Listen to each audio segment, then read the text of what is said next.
وادی کشمیر میں روایتی فنکاری سے آراستہ آواز و آہنگ کا نادر نمونہ بانڈ پتھر ہے، جو صدیوں سے تہذیب و تمدن کے ساتھ ساتھ رقص، موسیقی اور طنز و مزاح کے ذریعے ہماری سماجی زندگی میں مسائل اور کوتاہیوں کو اجاگر کرتا آیا ہے۔ ایک جانب جہاں بانڈ پتھر ہنسی مذاق کے ذریعے دیکھنے والوں کے دل بہلاتا رہا، وہیں دوسری جانب سماجی بدعات اور برائیوں کا خاتمہ کرنے کے لیے انسانیت کو دعوت دیتا رہا۔ لیکن اب زندگی نے پلٹ لی۔ آج کل کی ٹیکنالوجی اور دوسرے ذرائع نے انسانی زندگی میں جگہ بنائی۔ اب کلچرل اکیڈمی کے سال کے چند پروگراموں تک کشمیر کے اس روایتی بانڈ پتھر کو محدود رکھا گیا ہے۔ وادی کے کسی بھی گاؤں یا دیہات میں اب بانڈ پتھر کو کھیلا نہیں جا رہا ہے۔ ایک طرف یہ دلال لوگ آگے، دوسری طرف سوشل میڈیا۔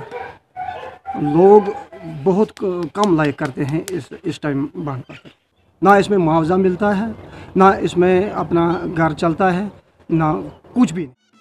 لوگ اطراف اکناف سے آ کر ان ڈراموں کو دیکھ کر محظوظ ہوا کرتے تھے اور لوگ ان فنکاروں کو اپنا نذرانہ بھی پیش کرتے تھے، جس سے ان کا گزر بسر ہوا کرتا تھا۔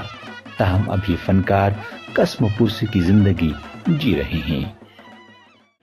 جو ہمارے جو بانڈ پتھر ہے یا میوزک ہے بہت کم ہو رہا ہے، کیونکہ اس کو کوئی معاوضہ نہیں ملتا ہے۔ پہلے تو اہمیت بہت تھی، لیکن اب نہیں، اب یہ دھیرے دھیرے ختم ہوتا ہے۔ ہماری کلچرل اکیڈمی مطلب سال میں ایک پروگرام دیتے ہیں، ڈپارٹمنٹ اس کو کوئی فائدہ نہیں دیتے ہیں، نہ کوئی امداد ملتا ہے کسی ڈپارٹمنٹ سے۔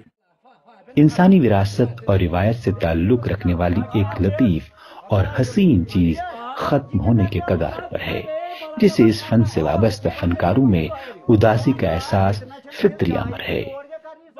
میں نے سر یہ سیکھا تھا، ٹریڈیشنل تھا ہمارا، مطلب 6 سال 7 سال سے میں سیکھ رہا ہوں، پر اب میں یہ نہیں سیکھتا ہوں، ختم ہو گیا پورا، کیونکہ اس پہ کوئی توجہ نہیں دیتا۔ میں نے بزرگوں سے سنا، مطلب بڑوں سے اپنے سنا ہے کہ اس کی اہمیت بہت زیادہ تھی پہلے، اب اس کی اہمیت بالکل کچھ نہیں ہے، کیونکہ سر پہلے تو سوشل میڈیا ہے اور اوپر سے گورنمنٹ کوئی توجہ نہیں دیتی ہے۔ گورنمنٹ توجہ دیں، فیسٹیول زیادہ ہوں، یہ مطلب اس کو پروموٹ کریں تو یہ ہمارا کلچر بچ جائے، ورنہ مطلب کچھ سالوں میں یہ پورا ختم ہو جائے گا۔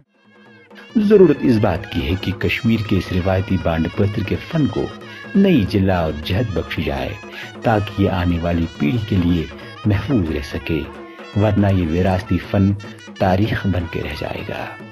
ETV بھارت کے لیے سری نگر سے پرویز الدین کی خصوصی رپورٹ۔